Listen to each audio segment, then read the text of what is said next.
¿Qué tal? Soy Ana María Ibarra y te doy la bienvenida a Tus Derechos. Este programa es sobre ti y sobre lo que más te importa, tu familia, tu salud, tu voz, tu libertad. Comenzamos.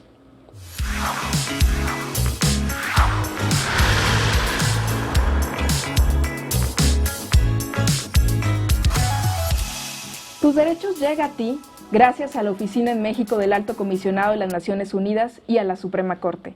Hoy vamos a hablar de los derechos de las personas trans, del derecho a la identidad de género, y para esto tenemos invitados de lujo. Nos acompañan Kenia Cuevas. Ella es activista de los derechos de las personas trans y fundadora de la Casa de las Tiresas, de las muñecas... Casa de las Muñecas Tiresias. Tiresias.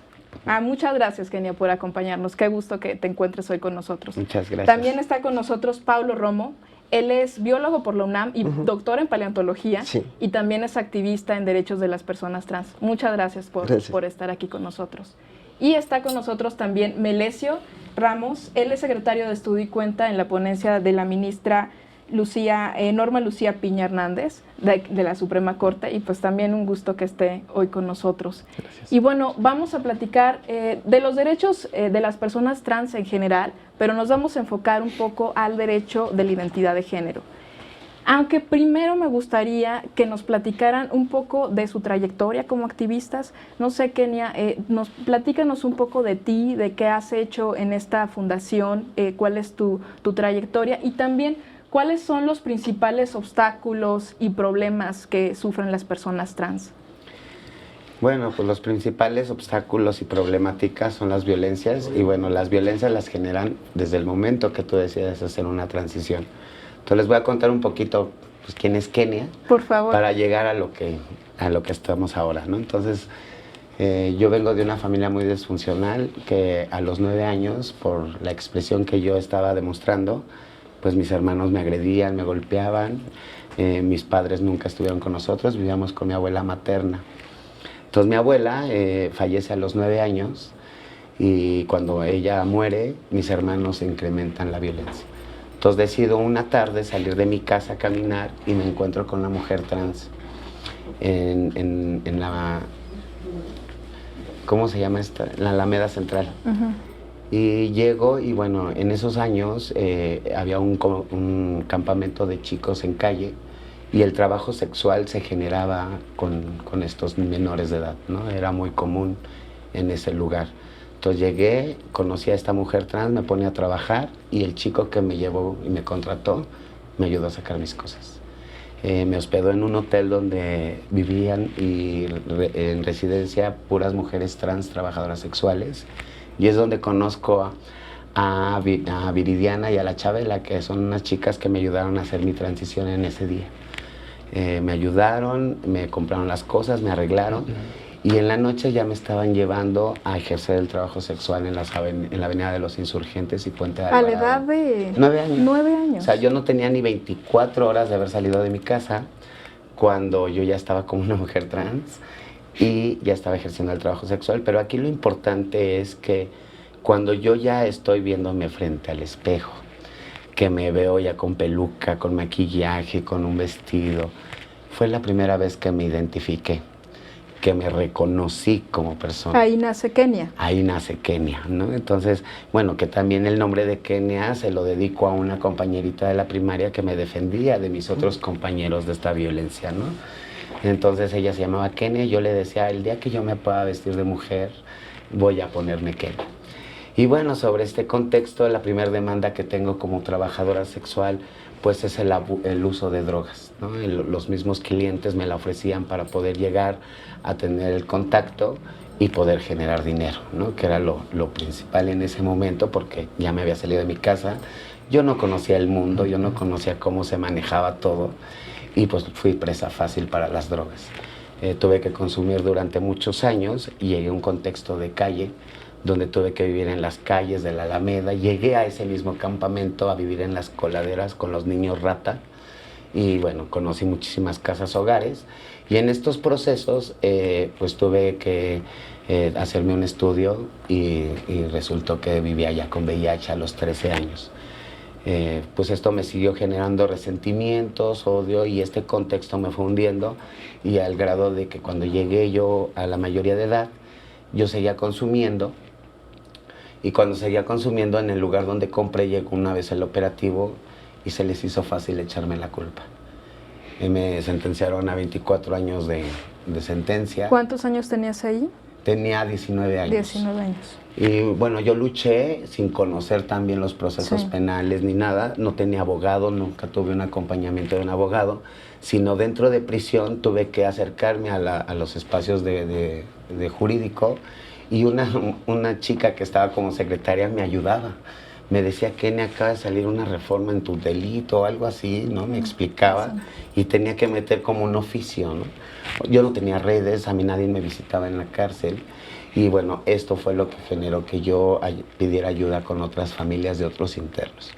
Logré bajarme años, y en el último rebaja de años, pues yo ya les compurgaba con 10 años, 8 meses, 7 días. Pero cuando cumplí 10 años, 8 meses, me llegó otra resolución casi al otro día, que me daban mi libertad absoluta porque ya no había delito que perseguir, ¿no? Después de 10 años. 10 años en prisión. Sí, estuve en Santa Marta, Catitla, donde colocan a las personas que viven con VIH. Me empiezo a dar cuenta que las personas que viven con VIH, y principalmente las mujeres trans, pues no tienen derechos. Violentaban su derecho a la salud, los agarraban de conejitos de India en esos entonces. El mismo tratamiento se los mandaban a todos en general, sin tener un tratamiento o una carga viral, un no sé de 4 por medio de un estudio adecuada para cada persona. El que nos atendiera un médico general. Y bueno, sabemos que las personas que ven con VIH pueden presentar una calentura de 40 grados ahorita y en 5 minutos no tienen nada. Y eso generaba que los de seguridad y custodia decían que les mentíamos, ¿no? Entonces ya no sacaban a las personas y pues se morían en las celdas. Yo vi morir a más de 200 personas en este contexto, en este abandono, donde yo empiezo a cuidarlas en los hospitales, en el hospital del centro penitenciario, porque también las enfermeras violentaban a las comunidades que ya no podían defenderse.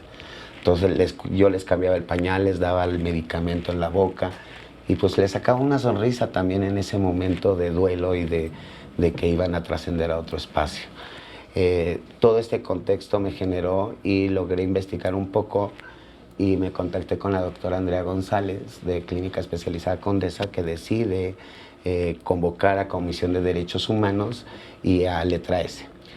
Se acercan conmigo a los centros penitenciarios, y bueno, yo empiezo a denunciar, ¿no?, toda esta parte dentro de reclusión, y generan una noticia que pues ahí hubo un convenio con las secretarías de salud, no sé qué pasó. El chiste es que Clínica Condesa logra entrar a atender a estos presos. En esos entonces la población de personas con VIH éramos de 40, aunque diario ingresaban y diario salían, pero salían con los pies por delante, ¿no? Entonces, ahorita en la actualidad ese dormitorio tiene una población de 850 personas, y eso quiere decir que en la actualidad, con un buen tratamiento y un buen seguimiento, las personas ya no mueren y tienen la oportunidad de salir y poder reinsertar en esta sociedad. Cuando salgo, decido trabajar con trabajadoras sexuales sobre el tema de prevención de VIH. Me empiezo a educar para realizar pruebas de detección en campo, y como la mayoría de las organizaciones y de las instituciones decidían hacer esta labor en el día, pues obvio no encontraban a ninguna mujer trabajadora sexual, yo lo empecé a hacer en las madrugadas. Caminaba con mis bolsas de condones, con mis pruebas, las invitaba, les enseñaba cómo cuidarse, y pues decidían hacerse la prueba. Las que salían reactivas las acompañaba en todo este proceso, porque también pues es un contexto de violencia igual, que no tienen redes de apoyo.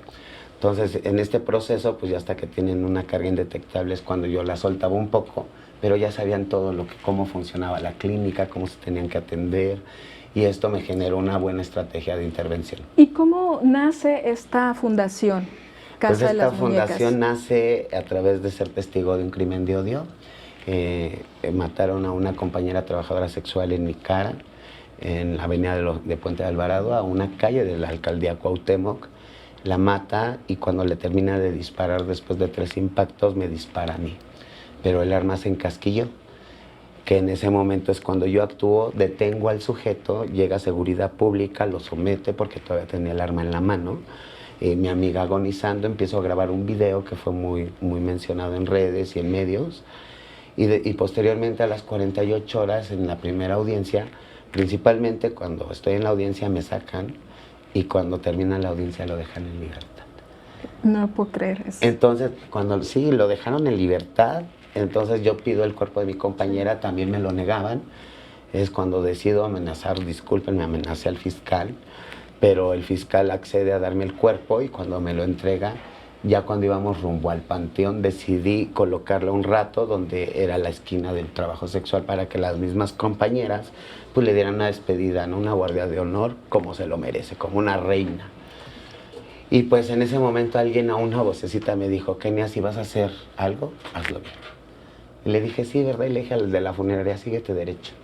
Me dice, no, Kenia, pues yo no me voy a parar adelante. Le dije, no te preocupes. Sobre Avenida Insurgentes. Sí, íbamos sobre Puente Sí. Alvarado, pero nos parábamos en Aldama, que es donde está la Nissan. 2 calles después está Insurgentes, entonces sigue. Y en medio de Insurgentes le quité la llave. Me bajé, eran las 2 de la tarde. Me bajo de la carroza, abro la parte de atrás y bajé la tabla. En una forma de manifestación, porque mi compañera asesinada tenía un derecho, el derecho a manifestarse, porque todavía ni la enterrábamos cuando ya habían dejado en libertad al homicida. Entonces, y también era mi enojo, ¿no? Mi enojo y mi ira de tantos años, porque yo tengo 33 años siendo mujer trans, y no hay ni un solo día de mi vida que no he sido violentada.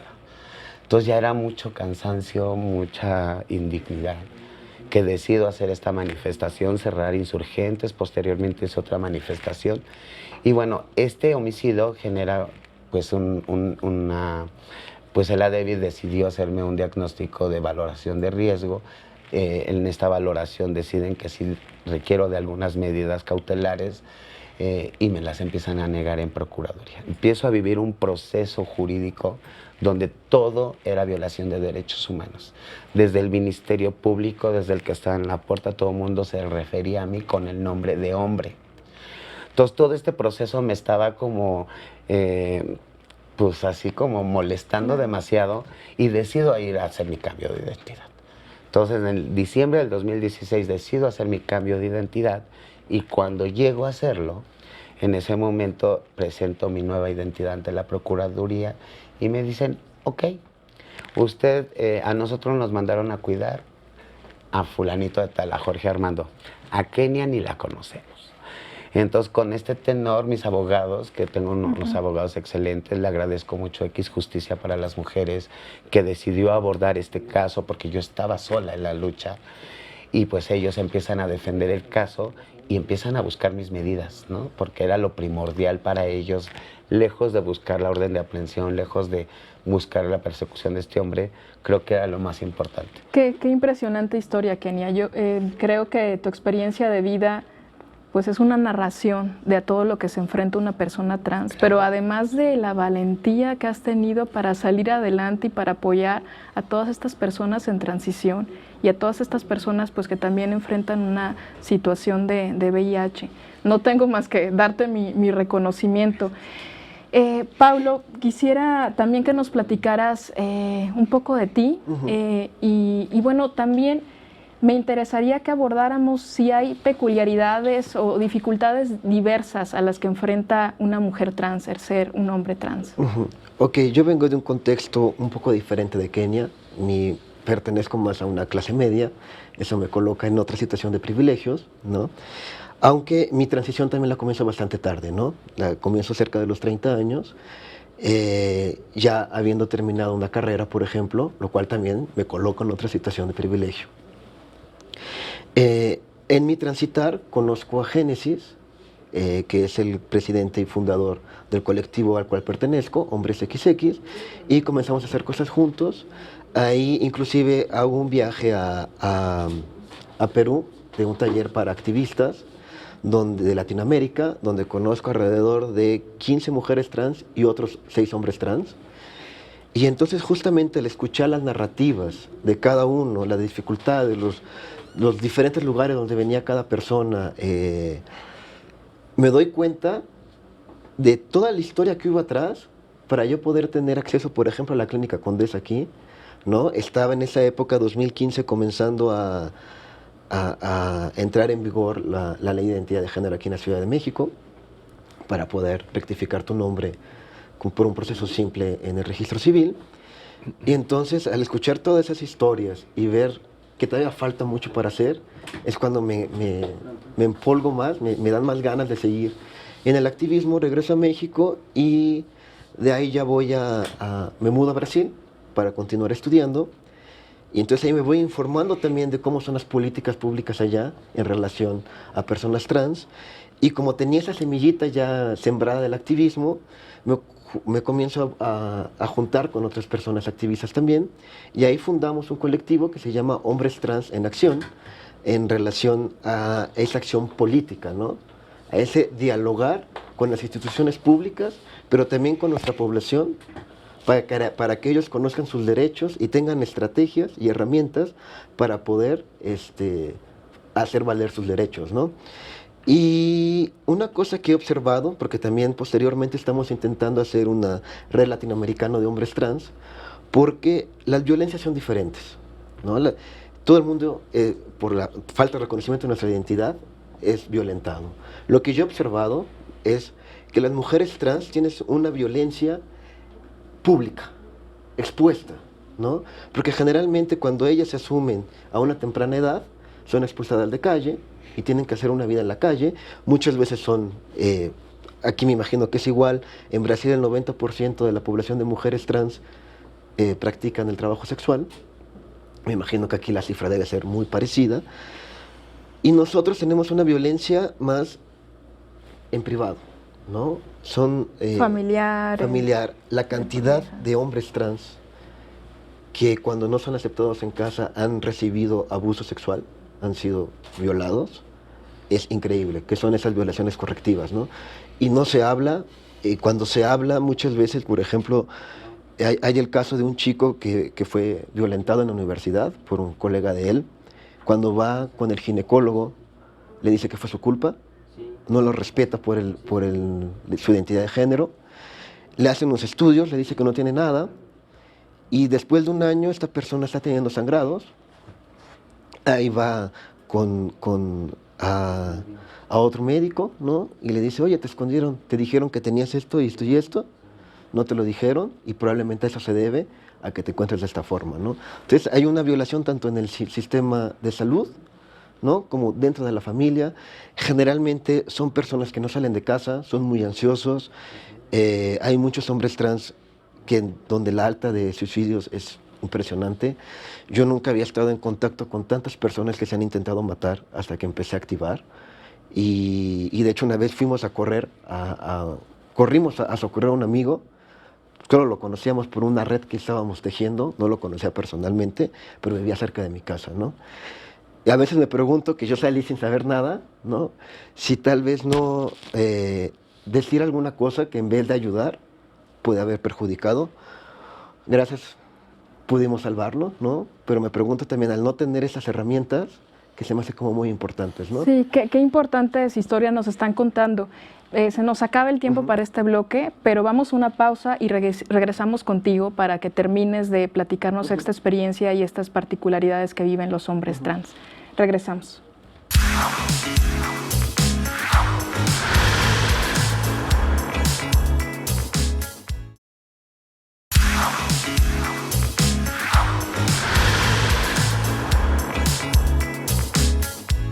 Estamos de regreso en Tus Derechos. Ahora conocemos un poco más la lucha de las personas trans y platicábamos con Paulo de las peculiaridades que enfrentan los hombres trans, que son más bien intrafamiliares, que son privadas. Nos platicabas pues los lamentables hechos que has tenido que pasar con conocidos tuyos. No sé si quieres abundar un poquito más en esta idea. Bueno, también sobre la importancia del cuerpo, ¿no? Del hombre trans, que muchas veces es un cuerpo que puede ser gestante y muchas veces se olvida de eso.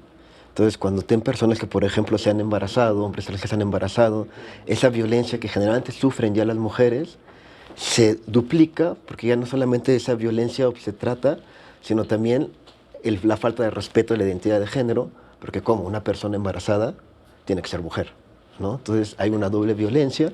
Y por otro lado también he estado trabajando un poco por una invitación de un grupo de trabajo latinoamericano que se llama Cajata, igual a nivel regional, en cuestiones de despatologización de las identidades trans. Entonces, en general, el trabajo que he hecho tanto con Génesis acá, en Hombres XX, como en Brasil, como AGATA, Hombres Trans en Acción, ha sido también un trabajo que tiene que ver con diálogo con las autoridades, ¿no? Con hacer respetar, si ya existe alguna ley o alguna herramienta legislativa para poder obtener un derecho, como por ejemplo el nombre social en Brasil, que cuando no consiguen todavía rectificar sus documentos, en instancias públicas como educación o salud, pueden hacer uso de su nombre social. Precisamente a eso es a lo que quiero que nos adentremos ahora, a la importancia del derecho a la identidad de género y por qué es tan relevante que te llamen como quieres ser llamado. ¿Qué nos cuentas, Paulo? ¿Por qué? ¿Cómo cambia esta situación, esta transición? Pues yo creo que en el momento tú eliges un nombre que se adecúa a tu percepción de género, a tu identidad de género, ¿no? Y entonces justamente en el momento que no te nombran, no te están reconociendo por lo que tú eres, ¿no? Y entonces, por ejemplo, si yo le digo a él Gabriela, ¿me va a hacer caso? No, ¿verdad? Porque no es una identidad que sea de él, ¿no? Entonces creo que es el primer reconocimiento, al ser nombrado, te da una existencia, ¿no? Por otro lado, al ser nombrado también a través de una identidad ya legal, te da derechos, porque antes de eso es como si tú no existieras. Entonces, yo creo que es un paso muy importante el poder tener tus documentos con tu identidad, porque también es la persona que yo soy, que me están viendo, corresponde con mi nombre. En esa línea, Melesio, la Corte se ha pronunciado sobre cómo se relaciona el derecho a la identidad y el derecho a la reasignación sexual. En efecto, sí, recientemente se ha pronunciado la Corte. Hay un precedente ya algo viejo, que es del 2008, en donde hubo un primer acercamiento para hacer este tipo de pronunciamientos en relación con la identidad de género y la adecuación del acta de nacimiento para que se acorde con la identidad de género en la cual se autodefinen o a la cual se autoascribe cada persona. Pero en el 2018 hubo un pronunciamiento todavía un poco más claro en relación evidentemente al derecho a la identidad, al derecho a la dignidad, el derecho a la no discriminación, el derecho al libre desarrollo de la personalidad y todo derivado pues de la identidad de género que cada quien tiene derecho a autodefinir, ¿no? Todos nacemos biológicamente con un sexo asignado, ¿no? Y ese sexo asignado es reconocido a través del acta de nacimiento cuando vamos con un registrador civil. Entonces ahí aparece primero el nombre que es asignado por los padres que llevan a registrar al menor. Y en muchas entidades de la República aún subsiste el dato relativo al sexo o al género con el cual es registrado el menor. Sin embargo, al pasar de la vida, como lo podemos ver, cada persona puede definir su identidad de género. Y entonces, evidentemente ya no va a haber una correspondencia entre el acta de nacimiento, que es un documento oficial, un documento que registra un acontecimiento jurídico, y la realidad fáctica de cada persona. Entonces, como dice Paulo, va a suceder que en un momento ya no te vas a identificar ni con el nombre ni con el sexo que aparece en tu acta de nacimiento, ni en los demás documentos oficiales como identificación para votar, actas de nacimiento evidentemente, registros ante relaciones exteriores para tramitar un pasaporte, en fin, en cada aspecto importante de tu vida, incluso hasta los más intrascendentes, podría trascender el relativo al nombre y el relativo al sexo que fue asignado en el acta de nacimiento. Entonces, en ese sentido se pronuncia la Corte. Muchas gracias, Melesio. Entonces, Kenia, tú estás luchando por el derecho a la identidad de estas personas, estás luchando en la calle por el derecho a existir de tus compañeras. ¿Por qué no nos cuentas un poco más de tu fundación y cómo has avanzado en estas demandas? Bueno, pues a raíz del transfeminicidio de mi compañera, pues yo ya no puedo trabajar ni ejercer el trabajo sexual. Entonces empiezo a emprender ya como una lucha del reconocimiento, ¿no? A la identidad, a que las mujeres se reconozcan, porque yo creo que lo primero hay que reconocerse, es lo más difícil, el reconocerte a ti y después enfrentar a todo el mundo, ¿no? Entonces, pues las ayudamos, las acompañamos en esta organización, hacemos acompañamientos integrales al cambio de identidad, a los procedimientos de salud, de reinserción. Estamos realizando jornadas para visibilizar e integrar a las instituciones gubernamentales en estos procesos con mujeres trans, para que pueda haber una armonía entre las instituciones y las poblaciones, porque no hay credibilidad. Entonces lo que estamos haciendo es juntarlas para que puedan trabajar en conjunto, y de esta forma creamos una sensibilización y bueno, también una empatía, ¿no? Para generar y ejercer sus propios derechos. Y trabajamos con ellas en grupos, hacemos jornadas con ellas también para trabajar, informar, ¿no? Sobre sus derechos, y principalmente el derecho a la identidad, que creo que es muy importante, porque si no, ya te lo reconociste tú, ya viviste un proceso muy, muy fuerte, luego ya enfrentaste a tu familia y a la sociedad, y luego que el Estado no te lo reconozca, eso es como... Te niega el derecho a existir. Claro, a ser quien eres. Y tanto es esta negación que las mujeres no lo adoptan, o sea, prefieren no tener una identificación y no acceder a ningún derecho porque no se sienten cómodas, ¿no? Me platicabas que a pesar de estas pues trágicas historias de tus compañeras, que estás reivindicando su dignidad después de la muerte. ¿Cómo es esto, Kenia? Pues sí, mira, desgraciadamente el abandono social y familiar, y el que no existan redes para estas mujeres, pues quedan en un abandono en calle o en hospitales o en cárcel, y sus defunciones pues quedan olvidadas, ¿no? Nadie las reconoce. Entonces el hecho de ir, que es lo que hacemos en Casa de las Muñecas, reconocer el cuerpo, pedirlo ante el Ministerio Público, y cuando se nos otorga es cuando empezamos a reivindicar. Las maquillamos tal y cual ellas les gustaba, las reconocemos con el nombre tal cual ellas construyeron, y de esta forma, qué padre, ¿no? Que en la eternidad se puedan ir como ellas querían serlo, ¿no? Y que se les reconozca. Como lo que son. Claro, ¿no? Sí. Y sin violentarla, ¿no? Porque yo cuántas veces he tenido que enfrentar a familias que han llegado en estos decesos y que me dicen, no, ponle el pantalón, ponle la camisa.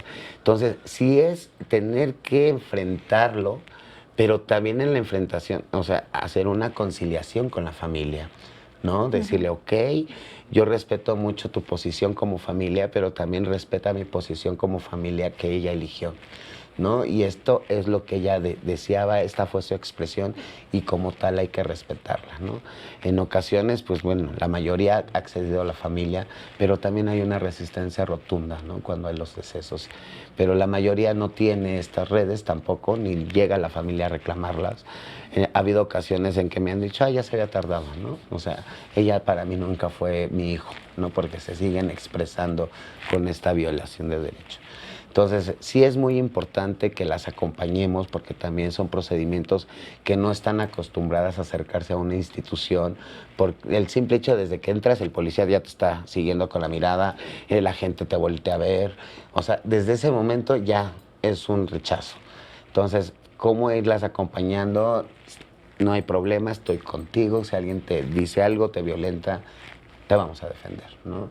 Entonces no debería de estar pasando esto, sino debería ser un trámite totalmente rápido, porque no debería de tardar, pero lo hacen tan tardado que la verdad es que también hay una desesperación por parte de las chicas, ¿no? El no tener su identidad, no poder ejercer el derecho a la salud, ni a la educación, ni a la vivienda, a ninguna, ¿no? Porque no tienen credencial, no les rentan un departamento y tienen que rentar hoteles, tienen que rentar pensiones y enfrentar también todas las violencias que se viven en calle, ¿no? El uso y abuso de drogas, que las criminalicen los de seguridad pública, y por el simple hecho de estar parada ahí ya las llevan al reclusorio y las dejan 8 o 10 años, ¿no?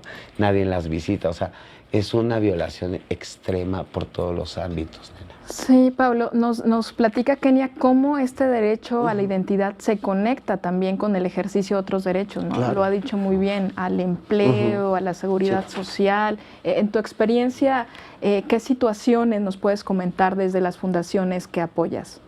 Pues bueno, desde mi experiencia sí ha sido de repente un poco complicado justamente el poder hacer todos estos trámites, ¿no?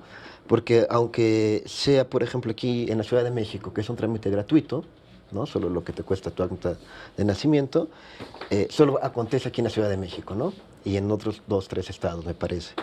Por ejemplo, en Brasil, ¿no? Que en el 2017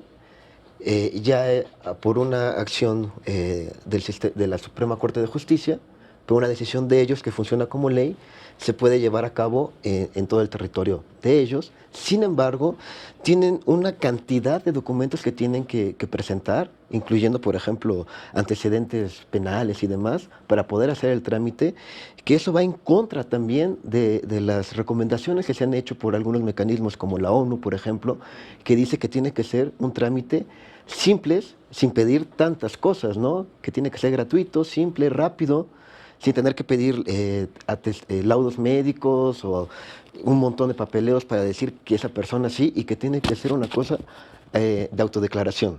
Entonces, justamente nos hemos enfrentado a eso. Antiguamente nos enfrentábamos, por ejemplo, a la presentación de esos documentos médicos, porque era una tercera persona que tenía que decir quién eres tú. ¿Por qué? Porque ha habido una estigmatización de las personas trans. Por mucho tiempo estuvo contempladas dentro de las enfermedades mentales como una enfermedad de personalidad en el CIE-10, que es el Código Internacional de Enfermedades, ¿no?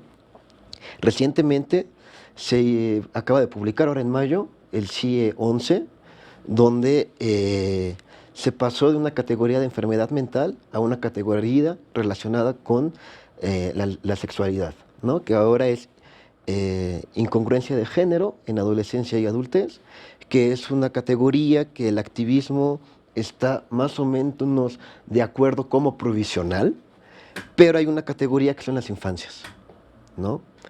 Que todo el movimiento trans estuvo totalmente en contra, porque realmente se coloca todavía ahí para poder tener acceso a la salud, porque a las personas se les olvida lo que es la salud, ¿no? La salud se entiende como ausencia de enfermedad, cuando no es un bienestar físico, mental, emocional, todo eso contempla la salud. ¿Me puedes platicar un poco más para que podamos entender y el auditorio también pueda entender qué significa que esto quede así en las infancias? Lo que significa que aún se está patologizando a la infancia, o sea que cuando una persona en la infancia asume que no corresponde al género que le fue asignado al momento de nacer, se dice que está enfermo. Y eso es gravísimo, ¿no? Porque no es una enfermedad. Cuando simplemente debería tener un apoyo, ¿no? Un apoyo de la familia, de la escuela, un apoyo jurídico, para poder acompañar al libre desarrollo de la personalidad de la persona, ¿no? Y todavía es una etapa en que no precisa, ¿no? Porque todavía no llega a la adolescencia de alguna intervención que tal vez quiera o no quiera tener posteriormente. Digamos, si las personas trans, los adultos trans están en una situación de vulnerabilidad, no me quiero imaginar los niños. Sí. Bueno, ustedes cómo lo vivieron también, ¿no? Entonces, como infantes debe ser una cuestión pues bastante difícil de abordar, porque los padres normalmente son los que toman las decisiones a nombre de ellos. Exacto. Cómo manifiestan su voluntad y cómo acompañar ese proceso de transición es muy complicado. Quizá estoy preguntando una obviedad, pero me gustaría que lo comentáramos. Pero, ¿cómo quieren ser tratadas las personas trans? Como cualquier ciudadano. Sí. ¿Cómo quieren ser tratadas en la sociedad, que los reconozcan? Sí, que reconozcan tu identidad y que seas tratado igual que otra persona, ¿no? Que puedas tener acceso a los mismos derechos que todo el mundo, ¿no? Que no seas expulso de calle, que no seas violentado dentro de casa, que no te hagan bullying en la escuela, que te abandonen la escuela, ¿no? Entonces, dejar de tener esa situación de vulnerabilidad y poder ejercer los derechos que todo el mundo ejerce. Digo, es una obviedad porque me parece pues evidente que tiene que ser así, pero todavía falta muchísimo para que esto sea una realidad. Claro, y no pedimos derechos exclusivos, o sea, no queremos que se haga un derecho para las mujeres trans exclusivamente, no. Que se nos reconozcan los derechos que tenemos por el simple hecho de nacer, que siempre nos han negado nada más por el simple hecho de decidir tener una expresión, como nos identificamos, ¿no? Y creo que es súper importante también pensar que la identidad de género a lo largo de la historia de la humanidad no ha sido binaria siempre, ¿no? Que hay varias formas de expresión de género en todas las culturas. Tenemos aquí en México, por ejemplo, en Oaxaca, las mushes, tenemos en Tailandia, tenemos a lo largo de la historia, y también cómo se ha cliqueado género con sexualidad, ¿no? cómo no se- expresión de género, cómo se asigna el género, ¿no? Que nuestra sociedad occidental, con una base judeocristiana, está siempre enfocado en la genitalia, ni siquiera en todo el sexo, porque el sexo es un montón de factores que van desde cromosomas, desde fisiología, desde expresión, caracteres secundarios. Entonces, es un montón de procesos que se engloban en la palabra sexo, cuando son muchas cosas, ¿no? Y entonces, básicamente, el médico, a partir de una parte de lo que se podría llamar sexo biológico, va a decidir tu género y de ahí Tu cómo vida. te tienes que expresar, ¿no? Claro. Sí, y a alguien se le ocurrió en algún momento hacer una clasificación binaria y de ahí nos definió como sociedad y de ahí empezó a definir e intervenir la vida de las personas, impidiéndole su libre desarrollo. Es realmente muy importante todas estas experiencias que nos cuentan, ustedes que lo han vivido en carne propia y que son defensores de estos derechos. Los invito a que regresemos al último bloque de este programa y a que ya entremos pues un poco a lo que ha resuelto la Corte para acompañar estos procesos de igualdad y de defensa de los derechos. Volvemos.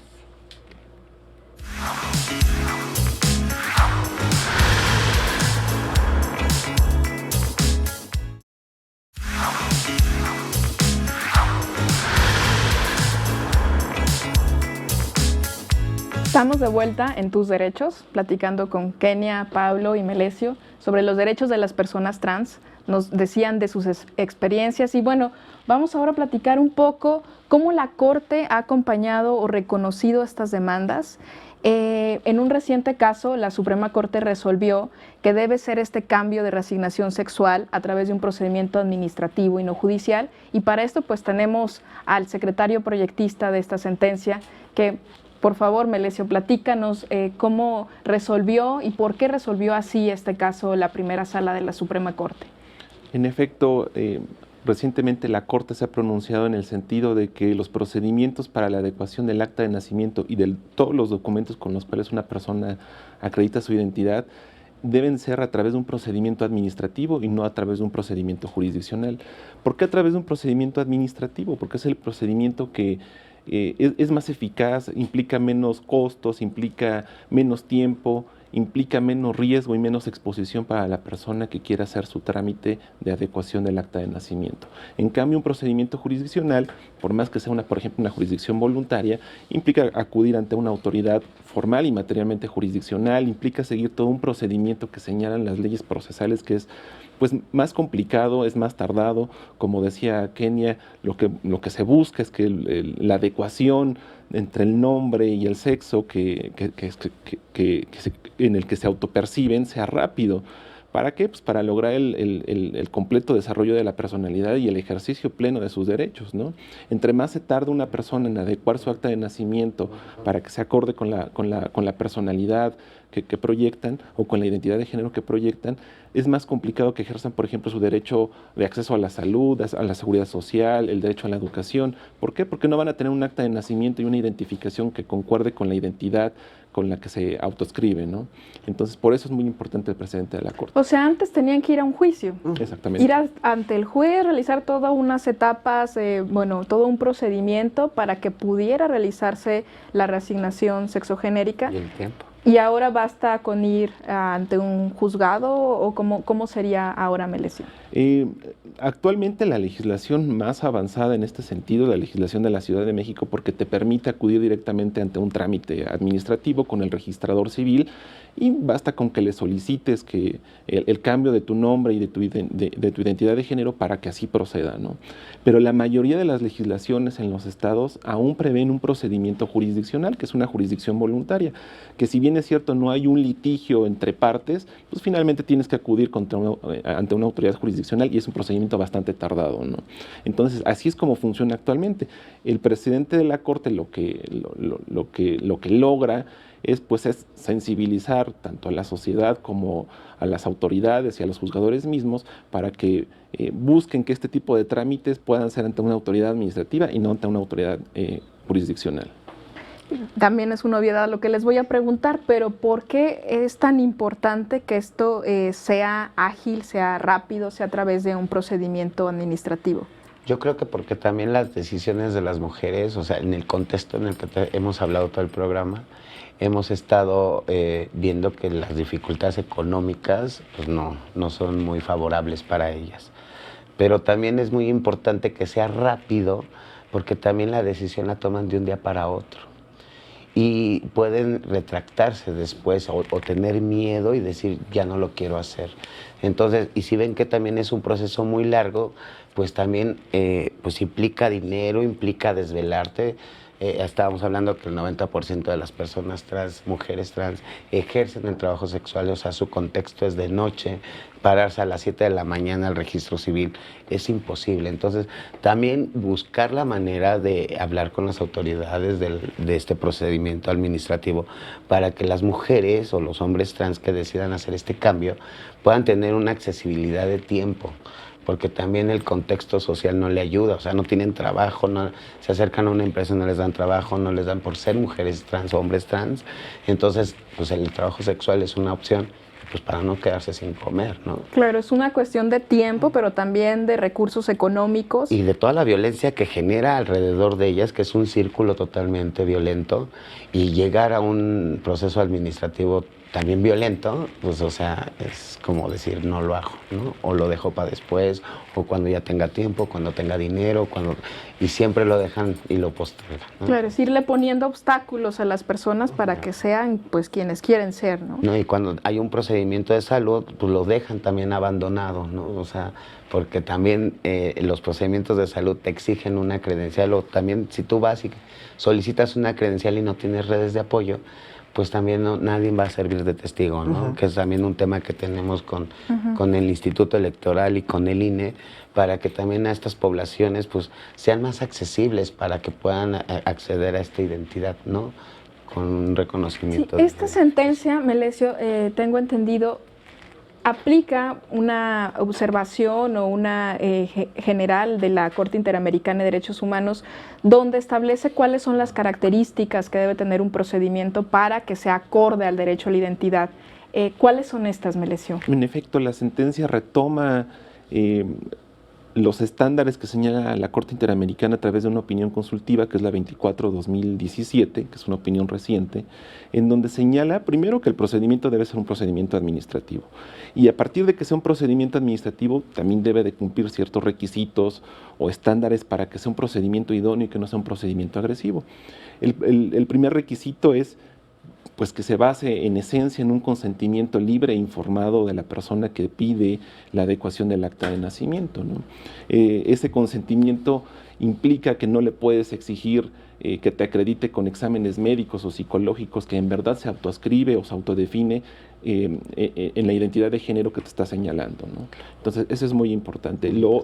Ese es el primer requisito. El segundo requisito es que ese tipo de procedimientos deben lograr una adecuación integral de la identidad de la persona, es decir, no basta nada más con que se haga una anotación marginal en el acta de nacimiento en donde diga Juana, ahora se quiere llamar Juana, porque eso no le ayuda a identificarse como en realidad pretende, ¿no?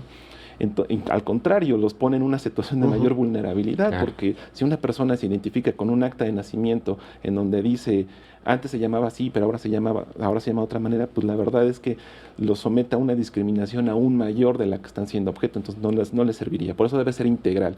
Entonces eso implica que se le debe de expedir un acta de nacimiento nueva, totalmente diferente a la anterior, pues, y de hecho el acta de nacimiento anterior debe quedar reservada, debe quedar en un estado de confidencialidad y solamente se puede divulgar a través de una orden judicial o ministerial para efectos jurídicos, ¿no?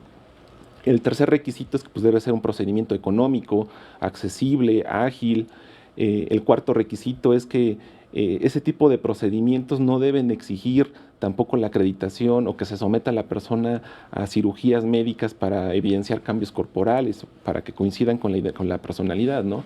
En fin, el otro requisito es que se debe de guardar mucha confidencialidad en este tipo de trámites, precisamente para no exponer a las personas, ¿no? Entonces, el trámite administrativo que se siga, por ejemplo, si se siguiera en una vía jurisdiccional, hay legislaciones que te obligan a que el procedimiento jurisdiccional se haga público, tanto en periódicos de mayor circulación como en diarios oficiales, en fin. Entonces, eso expone a la persona, eso viola su derecho a la privacidad. Entonces, también la Corte Interamericana y ahora la Suprema Corte de Justicia ha adoptado esa idea de que ese tipo de trámites deben ser totalmente confidenciales. Pues fundamental, ¿no? La Corte no solo dijo que tiene que ser un procedimiento administrativo, sino que tiene que ser uno tal que tenga esas características que realmente les permitan ejercer sus derechos, pues con facilidad, con agilidad.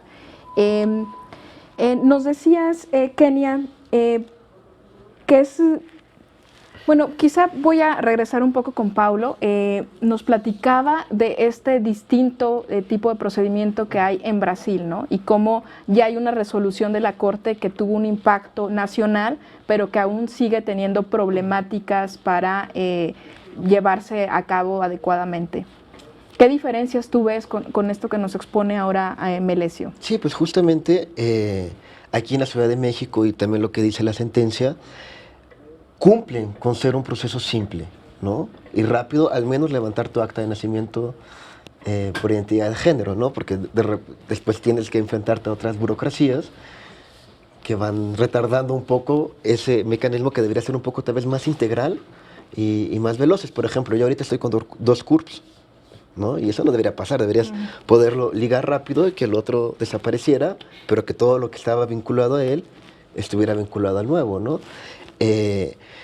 Y una cosa, hasta ahorita solo existen 10 países que pueden hacer por un proceso relativamente simple, que no sea judicial, el cambio de identidad de género en el acta de nacimiento. El primero que hizo eso fue Argentina, y Brasil es uno de los últimos, fue en el 2017, justamente a través de esa decisión de la Suprema Corte de Justicia. Solo que cuando tú vas a ver todo lo que tienen que llevar para hacer el trámite, es un montón de papeleo que tienen que expedir y que va teniendo un costo, ¿no? Entonces sale bastante caro y tienen sí la opción tal vez de poder hacer, decir que no tienen la capacidad económica y tienen que pagar una menor cantidad, ¿no? Pero sí es bastante demorado en poder juntar todo el papeleo y llevarlo a cabo. Sin embargo, también se escribe en que es ya una autodeclaración de la persona, ¿no? Y que teóricamente es confidencial y pasaría así. Entonces, lo que yo observo, por ejemplo, que a veces yo pensaba así cuando veo estas diferencias de políticas públicas, ¿no?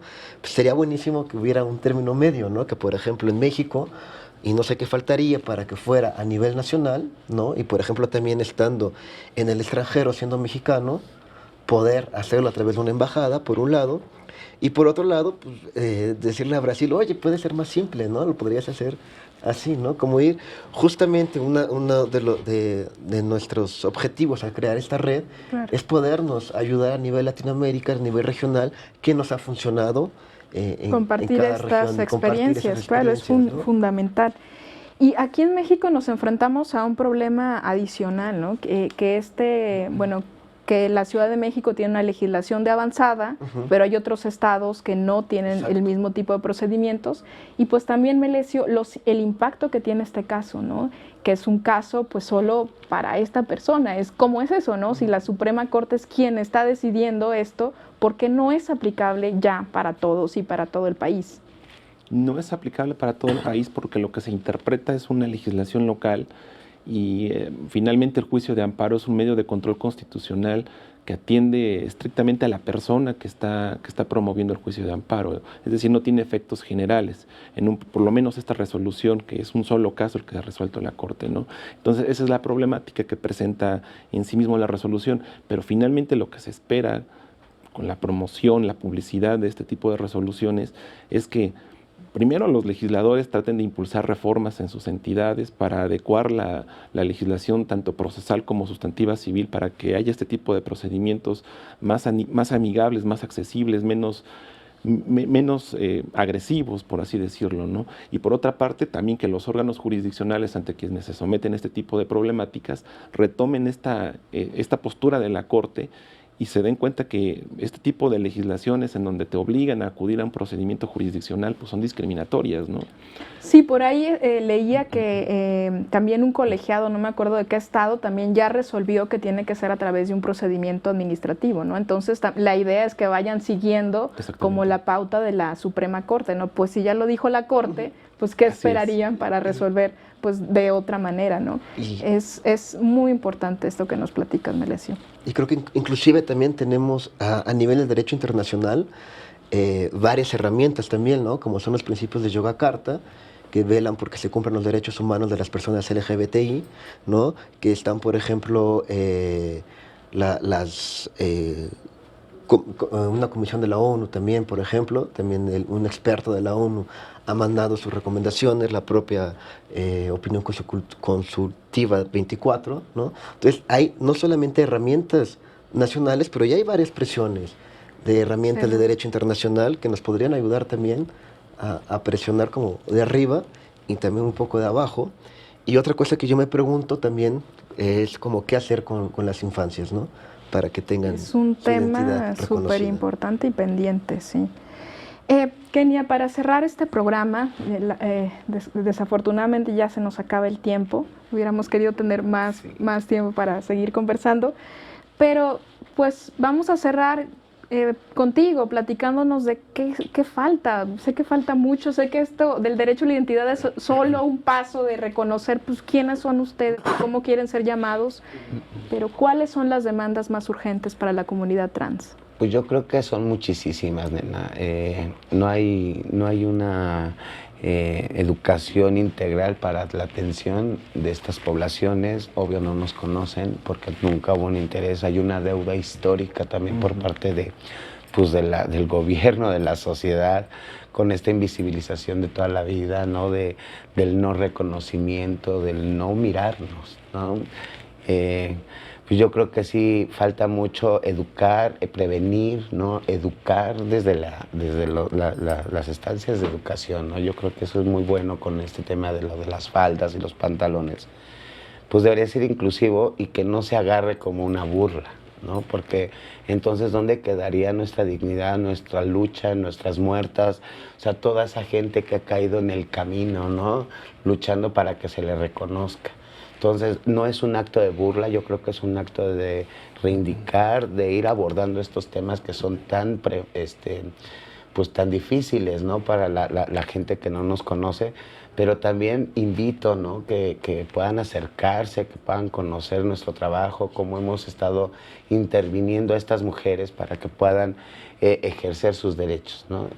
La verdad es que hay que trabajar en todos los ámbitos: salud, educación, procuración de justicia, cultura, arte, ¿no? En todos los ámbitos habidos y por haber, porque en todos pues no existe, ¿no? una educación para el respeto a la otra persona, ¿no? Creo que también el reconocimiento a ciertos valores que hemos perdido como seres humanos, ¿no? Yo luego me pregunto y digo, ¿qué nos pasó a la humanidad, no? O sea, yo he vivido un montón de violencias, un montón de cosas, pero eso me da la fuerza y la garra de decir, quiero seguir adelante porque yo ya no voy a permitir esto. Y muchas de las personas lo que hacemos es ser indiferentes a estas situaciones, ¿no? Pasas en la calle y ves a alguien tirado que necesita un vaso de agua y hasta lo pateas, ¿no? Sí, si estamos bien, pues no, entonces no nos siempre importa. nos vemos de aquí para adentro, sí, pero no vemos de aquí para afuera, ¿no? Yo siempre lo he dicho, cuando te mueres, por la experiencia que tengo, nada te llevas. Exacto. Nada. Y si bien te vas vestidito, mijo, pero si no, no. Entonces, mejor sabe compartirlo. Yo lo que poco, mucho que llego a tener ahora con mi empleo, mi primer empleo pagado, ahora lo utilizo para pagar una casa y poder resguardar a estas poblaciones. Es muy poco, tenemos un cupo de 15 personas, pero creo que es una forma de educar también al gobierno y a las autoridades, decirle, falta esto, tú no lo haces, yo lo estoy haciendo desde mi trinchera y a ti te corresponde hacerlo en masas, ¿no? Entonces, no hay ningún albergue en la ciudad que acepte mujeres trans, que acepte hombres trans por el tipo de violencias que pueden enfrentar, que ellos siempre se la sacan para decir, no puedo por esto y esto y esto, aunque no sea cierto. pero creo que el Estado debería de tomar cartas en el asunto y que sean los ejemplos, ¿no? Los ejemplos de estas mujeres que hemos sufrido, que hemos luchado y que aún así damos, aunque sea el peso que tenemos, lo damos con amor. Por supuesto, Kenia, no sabes el gusto que me da escuchar tu historia, escuchar también tu historia, Paulo, y pues también el escuchar que la Corte está haciendo algo por reconocer estos derechos, si bien es pues un granito de arena en toda esta mar de violencias y discriminación que sufre la comunidad trans, pues creo que es un paso en la dirección correcta. Es hacia el reconocimiento de ustedes como personas con todos los derechos como todos los demás. Y pues es fantástico que estemos reunidos hoy aquí platicando a propósito de este caso, pero platicando pues de muchas otras cosas, ¿no? Y pues esperemos que se necesitan 5 precedentes, ¿no, Melesio? Para que se haga jurisprudencia y ya lo puedan aplicar, pues ojalá que lleguen también los casos a la Corte y para que esto pueda ya ser, digamos, uniforme, ¿no? O que el legislador también se ponga las pilas. En serio, yo invito a todos los gobiernos de todo el país que en serio se sumen, porque es muy importante las violencias que enfrentan también en los estados del interior de la República las mujeres trans es todavía mucho más extremo que enfrentamos aquí en la ciudad. Sí, es fundamental. Y aparte involucrando otros sectores violentos que se tienen que enfrentar por la región, ¿no? El crimen organizado, o sea, todas estas cuestiones que van encajando, ¿no? Entonces sí que se sumen, yo los invito, la verdad que van a ser mujeres felices y mujeres que puedan dar mucho más de lo que se puedan esperar. Ojalá que sí, Kenia. Pues muchas gracias por habernos acompañado en este programa Tus Derechos. Gracias también a usted, auditorio, por habernos escuchado, visto desde su casa. Este es un programa que está aquí gracias a la Oficina del Alto Comisionado de los Derechos Humanos y a la Suprema Corte, y hasta la próxima.